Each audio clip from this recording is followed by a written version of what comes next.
enunciado dice, el sistema fuerza par mostrado en la figura debe ser reemplazado por dos fuerzas, una que pase por el punto A, que se muestra acá en la gráfica, y la otra debe estar contenida en el plano XY.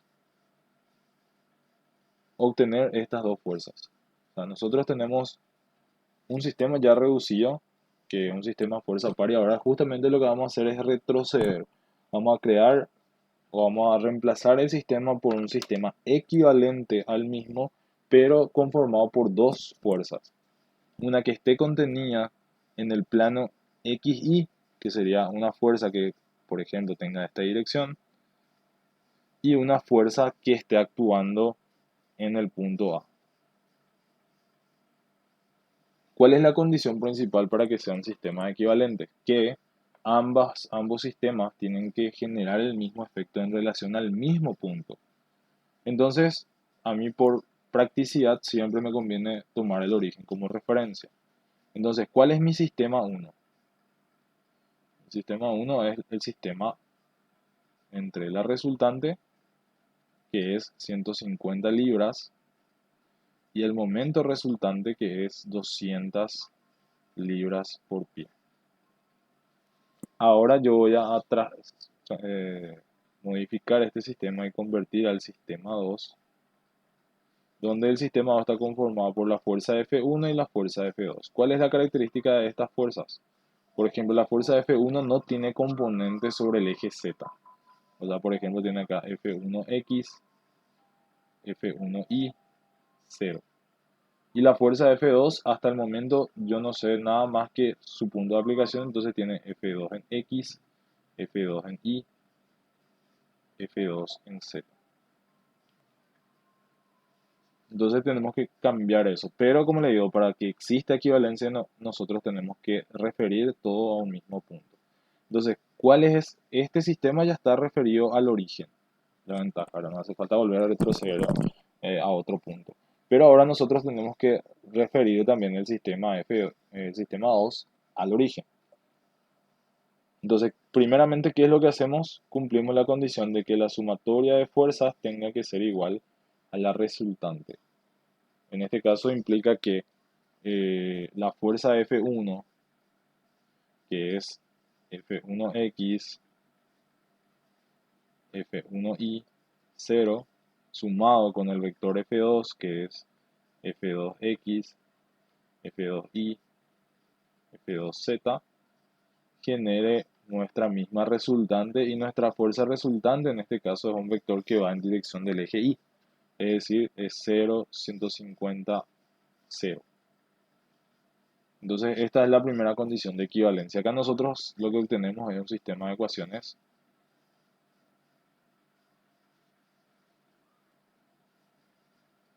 F1X más F2X igual a 0, F1Y más F2Y igual a 150, F2Z igual a 0. De esta ya podemos sacar por lo menos la primera conclusión de que la componente en Z de la fuerza F2 es 0.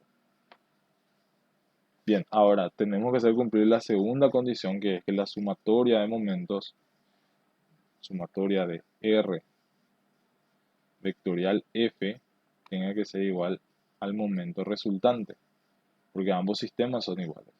Pero referir en este caso al punto 1.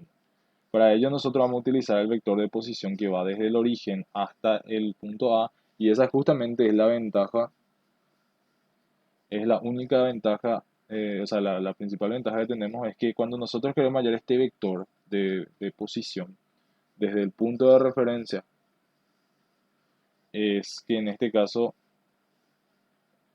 las componentes del vector de posición directamente son las coordenadas del punto donde está actuando la fuerza.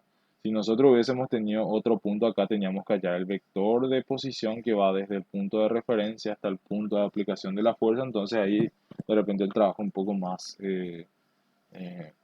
argel. Pero en este caso, tener en cuenta el origen nos reduce ese trabajo. ¿Por qué? Porque los vectores de posición ya son directamente las coordenadas del punto nomás. Entonces acá, por ejemplo, tenemos el punto A que tiene coordenadas 0, 0, 1. Entonces vamos a utilizar la expresión matricial para hacer los cálculos. Por ejemplo, acá es I, J, K, la fuerza 1. ¿Cuál es la fuerza 1? La fuerza 1 actúa teóricamente sobre un punto P, ¿verdad? Que tampoco sé sus coordenadas, pero yo sé que tiene coordenadas X y 0. ¿Por qué? Porque está en el plano de XZ. Entonces voy a colocarle esas coordenadas. X y 0. Y la fuerza es F1X, F1Y, 0.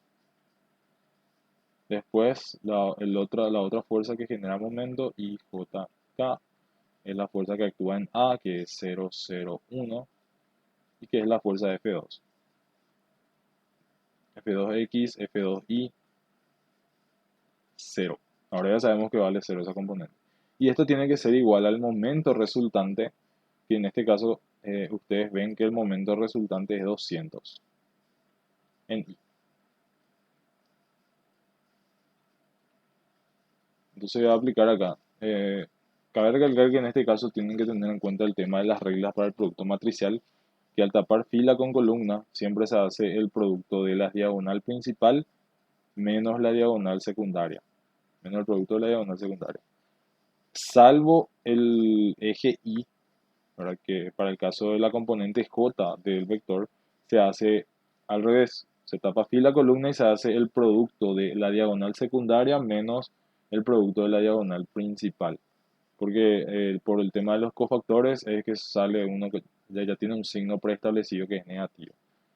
Entonces voy a hacer la multiplicación acá. Acá, por ejemplo, el producto, la componente en Y es 0 porque ambos elementos pertenecientes a la diagonal principal y secundaria tienen valores 0. Después el elemento en J es 0 también y la componente en K es F1i, F1i por X menos F1X por Y sería los elementos que están acá. Que sería hacer el producto para sacar la componente. Hasta acá no tenemos ni el valor de X ni el valor de Y, sino que directamente tenemos unas condiciones. El segundo producto matricial acá nosotros sacamos que este es menos F2 en Y, para que es para la componente en Y, la componente en J es F2 en X y la componente en K es 0, igual a 0, 200, 0. Entonces, ¿qué obtenemos acá? Que la componente F2 en Y es también 0. Sacamos que la componente F2 en X es igual a 200. Con estos valores ya nosotros podemos llevar acá arriba y encontrar, por ejemplo, cuánto vale F. De acá podemos sacar que F2 en X es igual a menos 200. Porque vean que en este caso nosotros acá tenemos la primera ecuación, F1X más F2X igual a 0. Entonces, con este valor de 200 ya se podemos sacar y concluir que es menos 200. Y también podemos obtener el valor de F1, perdón, este es F1 en X. F1 en Y que va a ser igual a 150. ¿Por qué? Porque en este caso F2 en Y es 0, entonces F1 en Y va a salir igual a 150 en la segunda ecuación que tenemos acá. Y F1 en X es menos 200. Entonces, ¿cuáles son mis dos vectores, la verdad? F1 tiene componentes menos 200, 150, 0. Y F2 tiene componentes 200, 0, 0. Esos son los dos vectores que nosotros tenemos que calcular. Pero ¿qué pasa con nuestra con nuestra última ecuación, que sería la componente que está acá? Ustedes vieron que esta ecuación de acá requiere las componentes en X y en Y. Sería menos 200 por X menos 150 por Y igual a 0. Esta ecuación que está acá básicamente representa todos los puntos sobre el cual se puede encontrar el inicio del vector F2, de tal manera a que se genere obviamente la igualdad de sistemas. Es decir, lo que yo estoy encontrando es la ecuación de una recta donde sobre esa recta cualquier punto es válido para que esté ubicado la fuerza F, no, perdón, F1, sí, F1, no F2.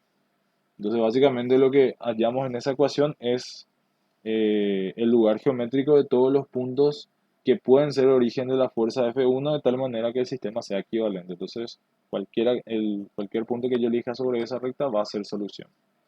Entonces en este caso no es que vamos a encontrar un único valor, un único punto P, sino que hay una infinidad de puntos. A partir del valor que yo le dé puedo sacar cuál es la otra coordenada del punto, que sería en este caso con esta ecuación. ¿Se entiende? No sé si tienen consultas. Profe, ¿puedo explicar otra vez esa parte de lo direccional con el punto A? Eh, ¿De cuál me estás hablando? Ah, el vector de posición, sí. Pasa que nosotros, por ejemplo, si hubiese elegido yo el punto B, voy a reducir ambos sistemas al punto B. ¿Qué es lo que yo tengo que hallar? Tengo que hallar el vector de posición de la fuerza en relación al punto B, que es este vector. Y para hallar, por ejemplo, el vector de posición de B a A, tengo que hallar la diferencia de coordenadas de B menos de A. Entonces, en este caso, tengo que saber cuáles son las coordenadas del punto B, cuáles son las coordenadas del punto A, perdón, A menos B tienen que ser.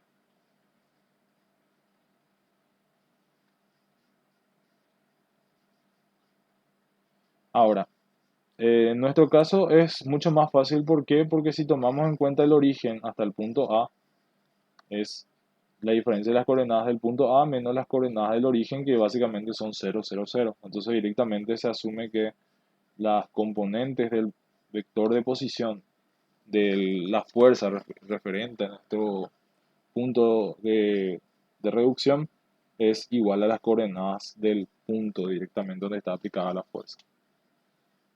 Ahora no estamos hallando ningún vector direccional, sino que estamos hallando vectores de posición para la sumatoria de momentos.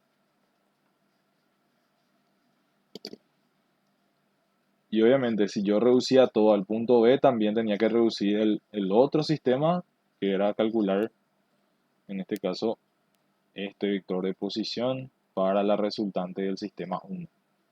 Y ahí obviamente trabajar otra vez con esa condición. ¿Se entiende?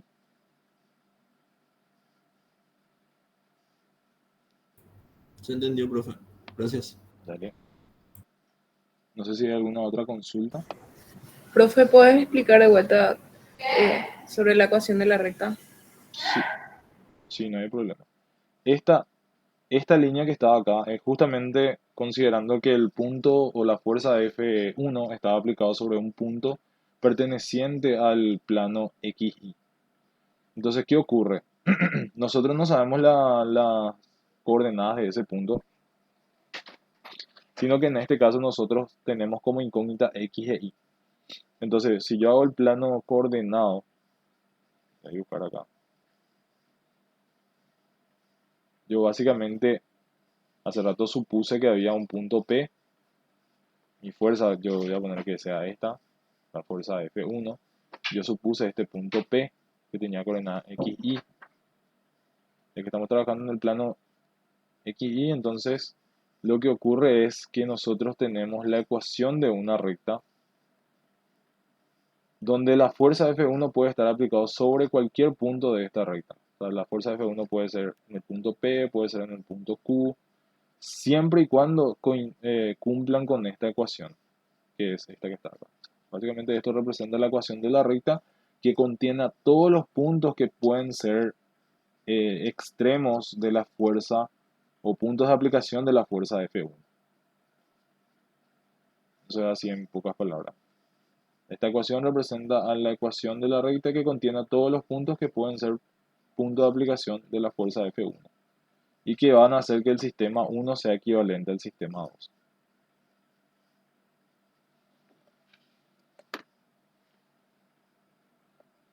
¿Se entiende?